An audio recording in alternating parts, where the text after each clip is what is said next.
Hello everyone, this is our welcome video for Principles of Logic, Philosophy 150. We're not going to do any video lectures. There's a chance that we may not see each other actually in person throughout the term because this is an online class.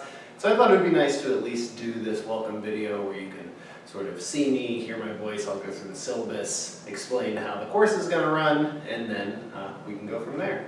So I'm just going to jump right into it then. So this is our Philosophy 150 Principles of Logic online class taking place here in the last 4-week session of the summer session. I'm going to start by doing an introduction of myself, and once you look at the first day's presentation, you'll see that I am also asking you to at least send me an email introducing yourself. You can go ahead and do that right when you watch this video, or you can wait until Monday, whatever your preference is. I just want you to, at some point between now and Monday, send me a video, or no, I'm sorry, not a video, but an email that does a couple of things. And what I want you to do in that email is, one, tell me what your name is. Tell me the name you'd like to be called so I know how to address you in emails or if we Skype or anything like that. Let me know what your preferred pronouns are. So do you prefer being identified as a he, a her, they, something else? Please just let me know. I'm happy to use whatever you're comfortable with. I'd also like to know what your major is, so whatever you're studying here at Purdue. I'd like to know what your dream job is. And I'd like to know just something interesting about yourself. So just some fact about you, something you like, something interesting about you. This way I can just get to know you a little bit more. So I'll start by doing this for me. My actual name is Robert Spears, but I go by Max, which is my middle name.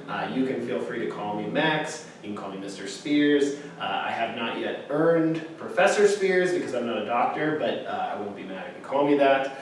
I use him, he pronouns. My major, I guess you'd call it, is I'm a PhD student here at Purdue, entering into my last year. My dream job, I sort of have my dream job, so my dream job is teaching philosophy. If I could have one dream job outside of the world of philosophy, it would probably be to be a professional disc golfer. But I don't think that's in the cards, so I'll stick with philosophy. And finally, something interesting about me, I'm from Western Pennsylvania, and I'm a diehard Steelers fan, and as I said in Dream Job, I like to play disc golf a lot. So, if you could send me an email saying those same things, that would be great. That way I can get to know you a little bit. And in the meantime, since you're not here, we can't do any icebreakers, so I'm just going to jump right into the syllabus and let you know sort of how our 4-week logic class is going to run. So first you'll see behind me here is our Blackboard course. I'm going to go out of the screen here for a second so that I can use the mouse. This is going to be sort of our home base for the class. You can see here, this just became available today. We have a syllabus, key terms and definitions, a couple of supplemental things for the class which I'll get to, and then presentations for each day, exams, and I may even post a few other things. You just want to make sure that you familiarize yourself a little bit with our Blackboard site, because like I said, this will be our home base for the class. This is where you'll find all of the things that you need to do well in our course. So if you would take a second now to go ahead and open up Blackboard, go to our site and select the syllabus and open that up because I'm going to walk you through the syllabus and let you know how the different things are going to run. It'll just be easier if you follow along. So I'll give you a second to go ahead and open your syllabi. I will have a drink of water. Okay, so you'll see at the top, this is Philosophy 150 Principles of Logic. I'll probably keep saying that a few more times just to make sure you're in the right place. And I am, Maxwell Spears is sort of my formal name, but like I said, you can call me Max. You can see my email there at the top, rspears@purdue.edu. So let's then dive right into the course description. Sorry, I want to have the syllabus up here so you can see at least what it looks like so you know you're in the right place. So, this course is an introduction to the basic concepts and methods of modern logic, with emphasis on the construction and appraisal of complex patterns of reasoning. Some of the things expected Of U will be the recognition and reconstruction of arguments in ordinary language, the symbolization of propositions and arguments from English into logical notation, the testing of arguments for validity, and understanding and constructing proofs. We'll figure out what all these words mean later on. You will be expected to know the notation and the techniques of propositional and predicate logic.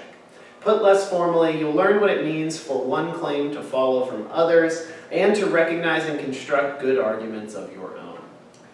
So that's sort of the general course description. To give you more of a sense of how our specific 4-week session is going to run, I have this next little paragraph here which says, this is a self-paced course that's designed specifically for this 4-week section. So I've taken a 16-week course and I've redesigned it to work for this 4-week summer session. Our class will consist of 4 units, where each unit corresponds to a week of the course. What you will do is you'll work through, throughout each week, on 4 key components, the 4 things that are most expected of you for this class, the 4 things you have to do well in our course. The first is there's going to be reading assignments from our book.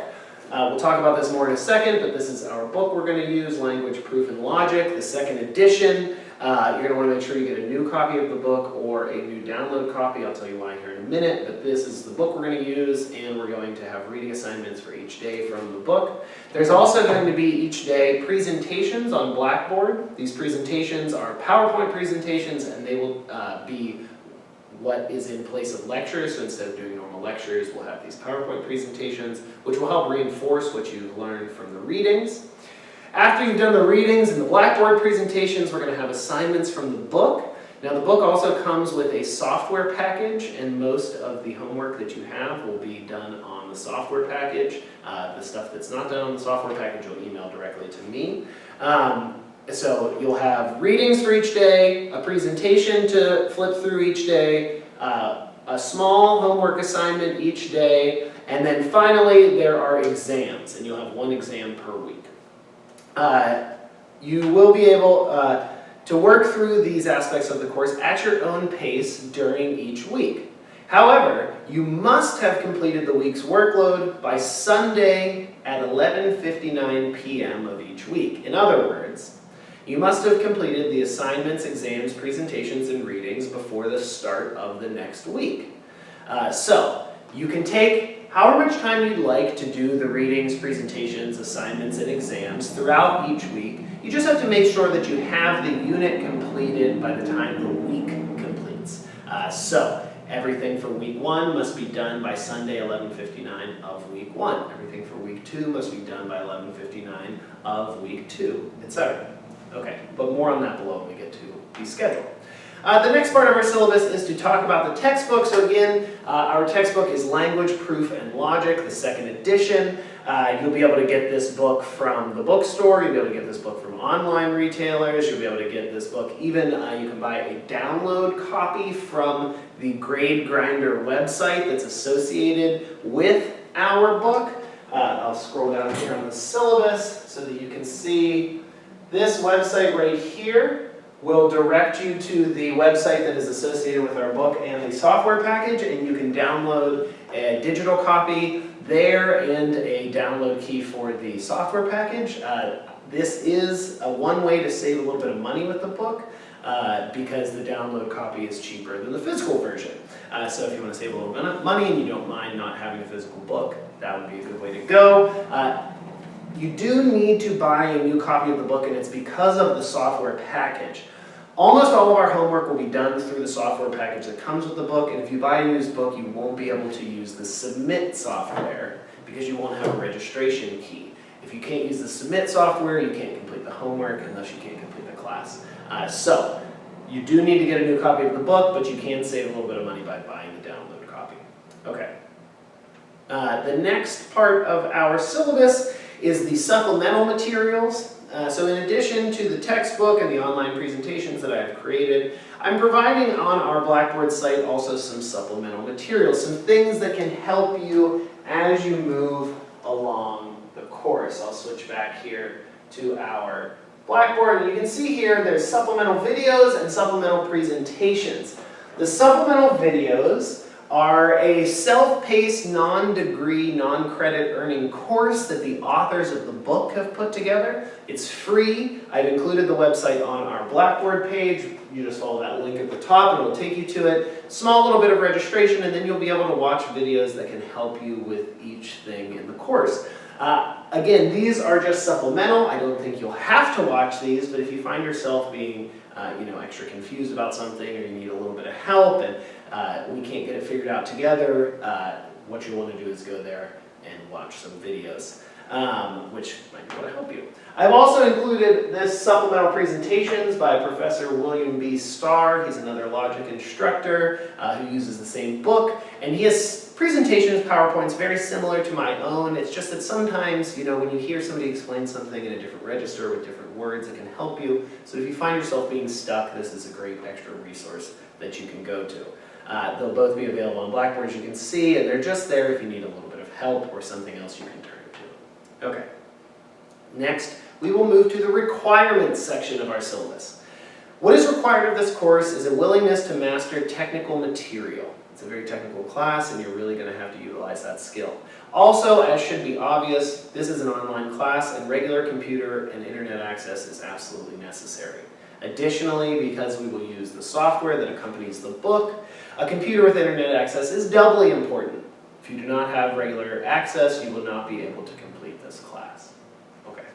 Now, moving to the grading section of our syllabus. The grading for this class comes out of a 450-point total. It's divided as follows. There are 4 exams totaling 250 points. There are 3 that are 60 points and 1 that is 70 points, your final. There are 19 exercise assignments totaling 200 points, 1 for each day, which you'll see as we get to the bottom of the schedule. And I have a note here that says improvement and excellent effort may positively affect your grade. Now, for the exams, there will be 4 exams with a total of 250 points, as I just said. The exams will become available at 8 a.m. on the Monday of the corresponding week. Thus, exam 1 will be available starting Monday of week 1, exam 2 will be available starting Monday of week 2, etc. For weeks 1 through 3, so that is exams 1 through 3, you will have until 11:59 p.m. Sunday of the corresponding week to complete the exams. So, you can take week 1's exam anytime from the Monday of week 1 until the Sunday of week 1, which is the 15th of July. You can take the exam for week 2 anytime between Monday of week 2 and Sunday of week 2, or the 22nd, etc. Week 4 is the only exam that doesn't take this schedule, and week 4's final exam will be posted at 8 a.m. on the Friday of our last week, and you will have just that day to complete it. So our final is the only activity for the last day of the class, the Friday of week 4, and so you just have to complete the final sometime on that Friday. All the rest of the exams just must be completed by the Sunday of that week. Unless you have a documented excuse and have made arrangements with me to take it at a different time, you must take the exams as I've just explained. If we arrange a time for such a makeup and you don't complete the exam during that agreed upon time, you forfeit your chance to make up the exam and you will receive a 0. Okay, moving on to exercise assignments. There are 19 assignments for our class worth up to 200 points. Almost all of the assignments require the Submit software that comes with the textbook, and so you need a computer and internet access. Some you'll hand in through email, and some will be a combination. Electronic submissions submitted through Submit are sent to the website known as the Grade Grinder. The Grade Grinder will send you feedback on your submission, usually within a few minutes. Whenever you submit an assignment, you can either send it to just yourself, which is invisible to me, I can't see it, which is a way that you can check your homework to see